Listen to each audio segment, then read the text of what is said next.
자, 안녕하세요. 이제 세 번째, 어, 전기단원의 세 번째 영상을 지금 촬영을 시작을 할 거고요.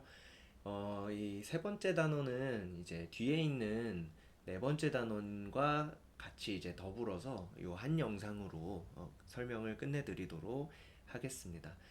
세 번째 단원의 제목은 전압과 전류, 그리고 저항의 관계를 물어보는 이제 단원인데, 요것도 이제 수업 시간에 굉장히 중요하게 선생님들께서 다뤄주셨을 거고요. 저도 마찬가지로 이 부분은 중요하게 여러분들한테 설명을 드렸던 기억이 납니다.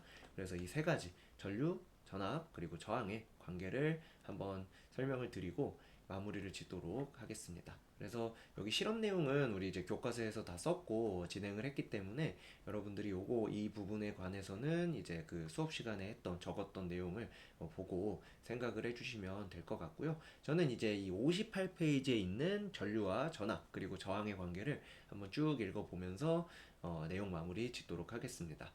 자, 이 탐구, 위에 있는 탐구에서 니크롬선에 걸리는 전압을 2배, 3배로 높여줬을 때 흐르는 전류의 세기도 2배, 3배로 이렇게 정비례하는 모습을 보여주게 되었습니다. 그래서 즉, 회로에 흐르는 전류의 세기는 전압에 비례합니다. 근데 이게 이제 말을 이렇게 하면은 좀 뭐 어려울 수 있는데, 제가 이제 이전 영상에서도 말씀을 드렸다시피 전류는 전자가 흘러가는 그 모양새를 나타내는 말이고, 전압은 이 전자가 계속해서 한 방향으로 갈 수 있도록 뒤에서 밀어주는 어떤 힘이다. 뭐 이런 식으로 설명을 드렸습니다.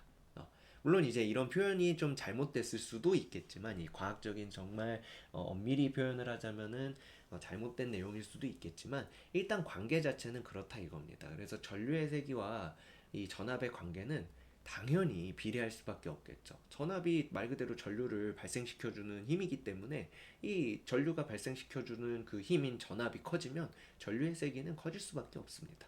네, 그렇게 좀 받아들여 주시면 좋을 것 같고요.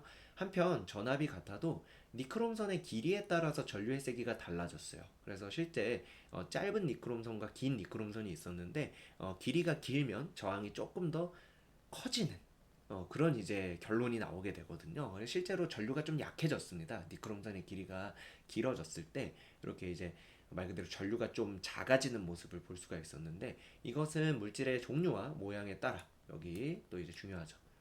종류와 모양에 따라서 전류의 흐름을 방해하는 정도가 다르기 때문이다 라고 나오고, 이처럼 전류의 흐름을 방해하는 정도를 전기 저항 또는 저항이라고 얘기를 합니다. 근데 우리 2학년 중학교 2학년 교과서에서는 앞으로는 저항이라는 말로만 사실 이 전기 저항을 표현을 합니다. 다른 단원에서 이 저항이라는 말을 쓰는 그 내용이 없기 때문에 굳이 전기 저항이라는 말로 구분을 지을 필요가 없긴 하거든요. 그래서 앞으로 이제 대부분의 문제에서도 다 마찬가지고요. 저항이라는 말이 나오면 그 저항이라는 말은 전기 저항이구나 이렇게 받아들여 주시면 될 것 같습니다. 이런 저항도 뭐 예를 들면 약간 이 전류가 지나가는 길이 있는데 이 중간에 약간 산이 있다라고 생각을 하면 이 저항에 대해 이해하시기가 조금 편합니다. 아무래도 이 전자라는 녀석이 이 평지를 지나가는 거와 이렇게 이제 산을 이렇게 넘어서 가는 것 중에 당연히 어디가 더 불편하냐면 이 아래쪽에 산을 넘어갈 때가 불편하잖아요. 불편하게 될 수밖에 없고, 근데 이 산의 크기가 이렇게 커다란 산이 또 있을 수 있겠죠. 그래서 이 전자라는 녀석이 말 그대로 이 산을 넘어가기 위해서 이렇게 이제 높은 산을 지나갈 때를 비교를 해보자면 이쪽이 제일 쉽고, 그 다음이 여기고, 그 다음이 여기가 되겠죠. 그쵸? 그렇기 때문에 이 저항도 마찬가지로 크기가 있습니다. 저항도 크기가 있어서 그 나타내는 단위, 저항의 크기를 나타내는 단위로 우리는 오음이라고 하는 단위를 사용한다라고 수업 시간에 이야기를 했었습니다. 이것도 마찬가지로 여기를 뭐 예를 들어서 뭐 1옴짜리다 라고 설명을 하면 이 거대한 산은 뭐 예를 들어서 15미다 이렇게 표현을 하는 거죠. 그러면 이제 저항이 대략 여기서 일로 갔을 때 10배가 된다. 뭐 이런 식으로 얘기를 해주는 부분이 저항의 크기, 저항의 단위에 대한 이야기라고 볼 수가 있겠습니다. 자, 그래서 이런 식으로 여러분들한테 말씀을 드릴 수가 있었고, 여기서 이제 대단히 중요한 정리가 하나 나오게 되는데, 여기는 이제 싹 지우고 여러분들 여기 이제 오매 법칙이라고 하는 법칙이 나옵니다. 우리가 위에서 얘기했던 이 전류의 세기는 전압에 비례하고 그 다음에 이 전압이 일정할 때 저항이 클수록 전류의 세기는 약해진다. 이 두 이야기를 가장 먼저 실험을 통해서 밝혀내고 알아내신 분이 이 옴이라고 하는 분이 되겠습니다. 그래서 이분은 본인이 발견한 이 내용을 이렇게 정리를 하시죠. 회로에 흐르는 전류의 세기는 전압에 비례하고 저항에 반비례합니다. 이를 옴의 법칙이라고 얘기를 하는 거죠. 이 지금 이야기했던 부분을 제가 이제 제 수업 시간에는 이렇게 이제 식을 통해서 좀 정리를 해드렸는데 그거를 간단하게 이제 기호를 통해서 좀 표현을 해드리도록 할게요. 먼저 첫 번째로 이 전류는 전압에 비례합니다. 지금 여기 제가 이렇게 그린 형태가 비례한다라고 하는 말을 표현하는 기호라고 보시면 되거든요. 그래서 이 비례한다라는 걸 표현하는 기호로 이제 전류와 전압은 서로 비례 관계다라고 얘기를 어, 지금 하고 있고요. 두 번째로는 또 이번에는 이제 전류와 저항 사이의 관계는 반비례한다 라고 나와 있습니다. 그럼 이 반비례는 어떻게 표현을 하냐면 똑같이 비례 기호에다가 이렇게 이제 저항을 역수치해 주시면 이쪽이 커지면 전체 값은 작아지죠. 그래서 이제 전류가 작아지게 됩니다. 여기는 이제 얘가 커지면 똑같이 얘도 이제 커진다 이런 뜻을 의미를 하고 있는 거인 것처럼 여기는 이제 오히려 이제 이 분모가 커지면 전체 값은 2분의 1, 3분의 1, 4분의 1 이렇게 점점 작아지는 거니까 이 I가 전류가 작아진다 이렇게 반비례하는 것도 마찬가지로 비례기호로 표현을 할 수 있습니다. 그러고 난 다음에 이 1번과 2번을 합친 것이 옴의 법칙이죠. 이 1번과 2번을 합쳐서 기호로 표현을 하면 I가 저항에는 반비례하고 전압에는 비례한다. 이런 식의 비례식을 완성을 시킬 수가 있습니다. 근데 이제 이 과학적으로 사실 이 오매 법칙 이렇게 비례 관계를 나타내는 것도 분명 의미가 있고 굉장히 이제 중요한 얘기지만 과학자들은 여기서 멈추지 않고요. 이들의 이런 비례 관계를 알아냈으면 최종적으로 이거를 수식으로 만들고 싶어 합니다. 이거 이제 비례한다라는 기호로 쓰면 말 그대로 전압이랑 전류가 비례하고 저항이랑 전류가 반비례하는 이런 관계만 알 수 있을 뿐이지 예를 들면 뭐 아까 앞에서 얘기했던 단위도 다 나왔지만 뭐 어떤 5옴짜리 저항에 뭐 10암페어가 흘렀을 때 그럼 이때 이제 10암페어가 흐르게 해주려면 얼마만큼의 힘이 필요한지 이거를 계산할 수 있어야 여러분들이 사용하시는 각종 전기 제품들을 가장 효율적으로 사용할 수 있겠죠. 뭐 예를 들어서 여러분들 문을 여는데 포크레인으로 막 문을 파재 끼고 열어 제끼지는 않을 거 아니에요? 그런 것처럼 우리가 어떤 전기기구를 사용할 때 그 전류가 흐르기 위해서 가장 이제 합리적인 적정선의 힘이 존재할 건데 그러한 것들을 계산하기 위해서 이 옴의 법칙을 등식으로 바꿔주게 됩니다.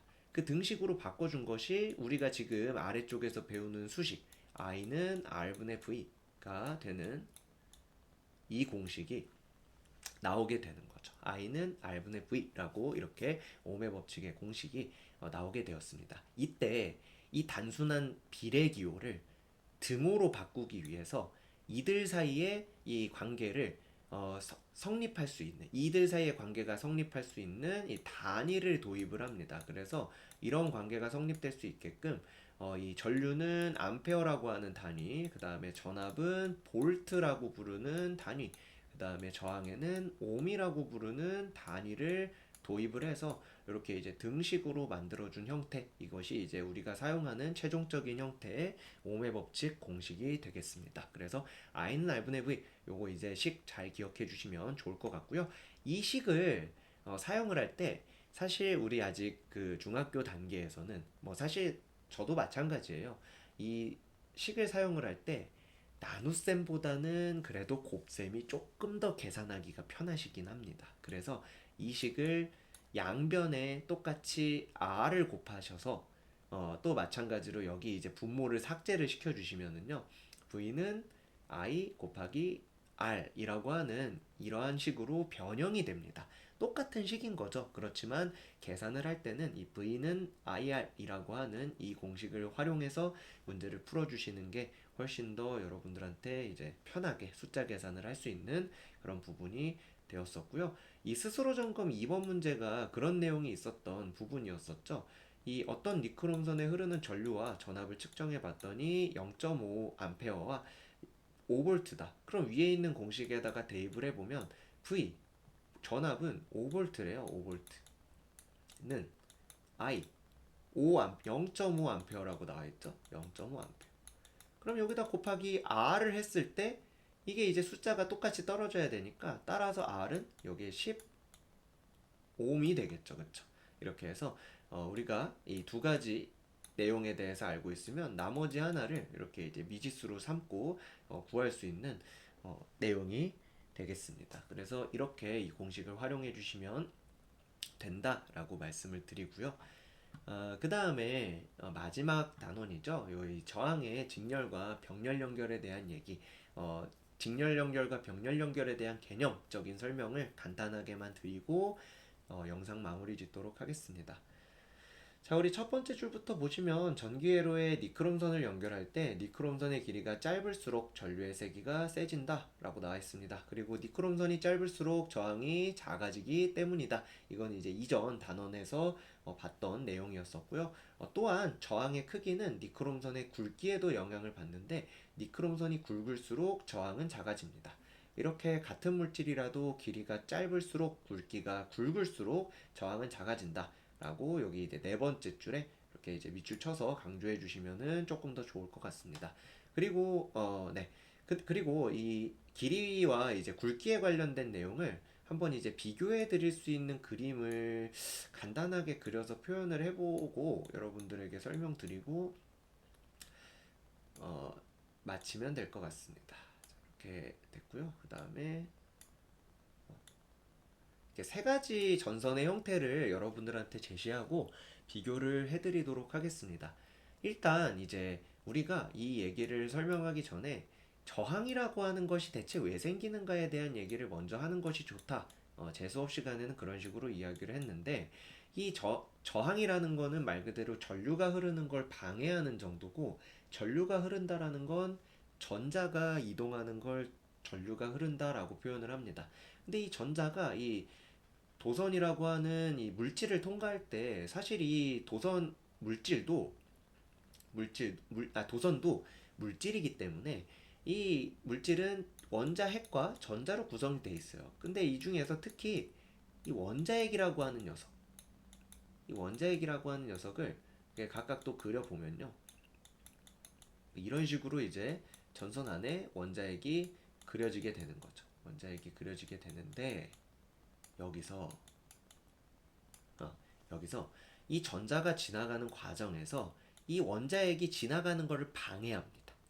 이 전자와 원자핵 사이에는 아시겠지만 이렇게 인력이 작용할 수밖에 없고 이 전자가 이 물질 사이를 통과할 때는 이 원자핵에 의해서 약간 이제 저항을 받게 되죠. 약간 본인은 앞으로 쭉 가야 되는 그런 상황인데 한시가 급한데 옆에서 원자핵이 자기를 자꾸 꼬시는 거예요.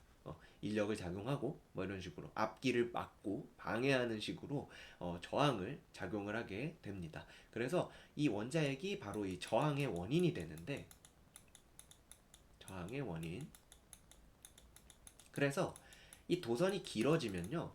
원자핵이 말 그대로 나란히 쭉 이제 이 차례대로 이렇게 쭉 이렇게 나오게 되는데 이 길이가 짧으면 이 장애물인 원자핵의 개수가 줄어들게 됩니다. 그럼 여러분들 생각했을 때 이제 장애물의 개수가 4개인 길이랑 이렇게 2개인 길 중에 어느 길이 더 빠져나가기 쉬울까요? 라고 물어보면 아주 당연한 얘기겠지만 이 길이 조금 더 쉬워지잖아요. 그래서 이 저항은 길이가 길어지면 이렇게 조금 더 지나가기가 어려운 저항이 커지는 그런 모습을 보여주게 된다라는 거고요. 반면에 굵기 같은 경우에는요. 여기도 마찬가지로 원자핵의 개수는 많아지는데 여러분들 여기 보시다시피 이렇게 도선의 굵기가 굵어지면요. 애초에 전자가 동시에 여러 개가 이렇게 틈새 사이로 지나갈 수 있게 됩니다. 그래서 길이랑 마찬가지로 굵기가 증가를 해도 원자핵의 개수는 늘어나는데 전자가 지나갈 수 있는 통로의 폭이 넓어지는 거죠. 그렇게 되면서 이 저항 자체가 좀 작아지게 됩니다. 분명히 장애물의 개수는 늘어났는데 실질적으로 이 전자가 느끼는 이 장애물이 내 진행하는 것을 불편하게 하는 그 정도가 작아지게 되기 때문에 이 굵기가 굵어지는 것은 저항이 오히려 작아지게 되는 그런 이제 결과를 낳게 된다. 이런 부분이 되는 내용이 되겠습니다. 그런데 우리가 분명히 지금 이 직렬과 병렬 연결에 대한 얘기를 하다가 갑자기 길이랑 굵기에 대한 얘기를 왜 이제 하게 되었느냐면 여기 아래쪽에 이제 내용을 보시다시피 이제 저항을 직렬 연결하면요. 저항의 길이가 길어지는 것과 같은 효과가 나타난다라고 합니다. 그래서 아까 그 제가 저항을 산으로 표현을 했는데 이 산이 한 개 있는 것과 그 다음에 산이 연속으로 두 번 나오는 거 그러면은 그 전자 입장에서는 이 넘어야 될 산이 이렇게 두 개가 되는 거죠. 그럼 아무래도 이 산이 하나 있을 때보다는 느끼는 힘듦의 정도가 더 이제 클 수밖에 없다. 이런 식으로 여러분들한테 말씀을 드릴 수가 있고요. 반면에 잠시만요. 갑자기 안 지워지네요. 그냥 그리도록 하겠습니다. 반면에 만약에 이 산이 이게 이렇게 나란히 이게 일직선으로 연결되어 있는 게 아니라 이쪽 길에 산이 하나 있고 그 다음에 저쪽 길에 산이 이렇게 하나 있다. 이렇게 가정을 하면 이 전자 입장에서는 일로 가서 이 산을 넘어도 되고 일로 가서 이 산을 넘어서 이렇게 가는 방법이 두 가지 방법이 있을 겁니다. 그리고 길이 두 갈래 길이기 때문에 이렇게 전자가 두 갈래 길로 동시에 지나갈 수 있죠. 그리고 이 전자가 느끼는 저항도 어, 말 그대로 두 개의 저항이 있지만 하나만 넘으면 되는 거니까 그렇게 저항이 크게 느껴지지도 않고 오히려 저항이 작아지게 되는 꼴이 되는 겁니다. 왜냐하면 이렇게 일직선으로 이렇게 산이 하나 있을 때는 이 전자가 한 번에 하나씩 넘어가서 뭐 예를 들어서 1초에 한 개씩 넘어갈 수 있다라고 하면은 이 아래쪽처럼 이렇게 병렬 연결하면 1초에 하나씩 지나가는데 길이 두 개니까 두 개씩 전자가 지나가게 됩니다. 그러면 아까 말씀드렸다시피 전자가 흘러가는 게 전류고 지금 보시면 직렬 연결에 비해서 병렬 연결은 동시에 동일한 시간에 더 많은 전자가 지나가고 있기 때문에 최종적으로 전류의 세기가 강해지는 꼴이 되는 거고 이렇게 저항을 병렬로 연결하게 되면 전류가 커지니 즉 저항은 작아지게 됩니다. 저항은 작아지게 되죠. 그래서 이렇게 되고요. 전구를 병렬 연결하면 굵어지는 것과 같으므로 전체 저항은 작아지고 전류의 세기는 세진다. 이런 식으로 결론을 내려주고 있습니다. 자, 그래서 개념적인 설명에서 여러분들이 어려움을 느낄 수 있는 부분은 여기까지라고 생각을 해서 이 59페이지에 있는 내용까지 설명을 좀 드려봤고요. 이 영상을 통해서 여러분들이 조금 도움이 되셨기를 바라면서 이렇게 마무리를 지어보도록 하겠습니다. 감사합니다.